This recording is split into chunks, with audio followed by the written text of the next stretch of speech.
Assalamualaikum warahmatullahi wabarakatuh. Perkenalkan, nama saya Afriana Alawi HR. Saya merupakan mahasiswi dari Universitas Islam Negeri Sumatera Utara, Prodi Komunikasi dan Penyiaran Islam, kelas E semester 2. Dalam video kali ini, saya akan membahas tentang Al-Quran dan Hadis sebagai sumber ajaran Islam. Definisi Al-Quran. Al-Quran dalam pandangan Subhi As-Sholih merupakan bacaan yang berasal dari bahasa Arab dalam bentuk masdar dengan arti isim maf'ul. Secara terminologi, Al-Quran adalah kitab suci umat Islam yang berisi firman-firman Allah Subhanahu wa Ta'ala yang diwahyukan dalam bahasa Arab kepada Rasulullah SAW melalui malaikat Jibril, dimulai dari surat Al-Fatihah sampai An-Nas, dan bacanya bernilai ibadah. Kedudukan Al-Quran dalam Islam. Al-Quran sebagai sumber hukum umat Islam dari segala sumber yang ada di muka bumi ini. Kemudian Al-Quran sebagai pedoman hidup bagi seluruh umat Islam dalam memperoleh keselamatan, kesejahteraan, kedamaian, dan kebahagiaan hidup baik di dunia maupun di akhirat. Cara wahyu Al-Quran turun.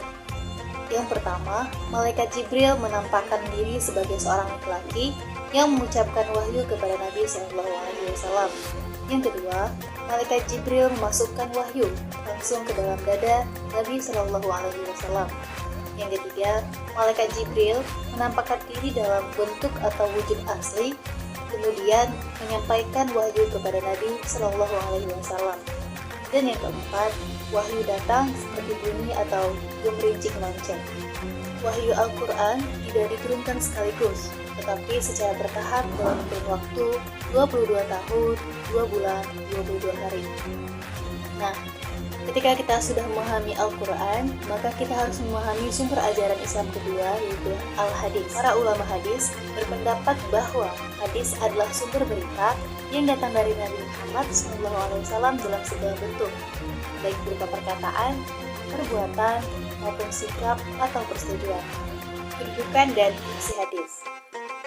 Hadis sebagai sumber hukum kedua ajaran Islam setelah Al-Quran, yang berfungsi untuk mempertegas atau memperkuat hukum-hukum yang telah disebutkan dalam Al-Quran, menjelaskan, menafsirkan, merinci ayat-ayat Al-Quran yang masih umum dan samar-samar, kemudian menetapkan sesuatu yang belum dilengkapi atau belum ada dalam Al-Quran. Pembagian hadis berdasarkan bentuk. Yang pertama, hadis qauliyah, yaitu hadis yang didasarkan atas perkataan atau ucapan Nabi Muhammad SAW. Yang kedua, hadis fi'liyah, yaitu hadis yang didasarkan atas segenap atau perilaku atau perbuatan Nabi Muhammad SAW. Yang ketiga, hadis takririyah, yaitu hadis yang didasarkan pada persetujuan atau diamnya Nabi Muhammad SAW atas apa yang dilakukan oleh sahabat-sahabat beliau. Pembagian hadis berdasarkan perawinya. Yang pertama, hadis mutawatir, yaitu hadis yang diriwayatkan banyak orang pada setiap tingkatan sanadnya yang menurut tradisi mustahil mereka semua bersepakat untuk berdusta. Yang kedua, hadis ahad, yaitu hadis yang diriwayatkan sejumlah orang tetapi belum mencapai syarat mutawatir. Hadis ahad terdiri dari 3, yakni hadis masyhur, hadis aziz, dan hadis qarib. Kategori hadis berdasarkan sanad atau tingkatannya. Yang pertama, hadis sahih, yaitu hadis yang bersambung. Para perawinya bersifat adil, jujur, berakhlak baik, tidak fasik, terjaga kehormatannya, kuat ingatannya, dan kandungan hadisnya tidak janggal. Yang kedua, hadis hasan, yaitu hadis yang bersambung sanadnya, diriwayatkan oleh orang yang tidak mempunyai derajat kepercayaan yang sempurna. Yang ketiga, hadis dhaif, yaitu hadis yang tidak memenuhi syarat hadis sahih dan hadis hasan. Dan yang keempat, hadis maudhu, yaitu hadis yang sama sekali tidak berasal dari Nabi Muhammad SAW. Korelasi antara Quran dan hadis.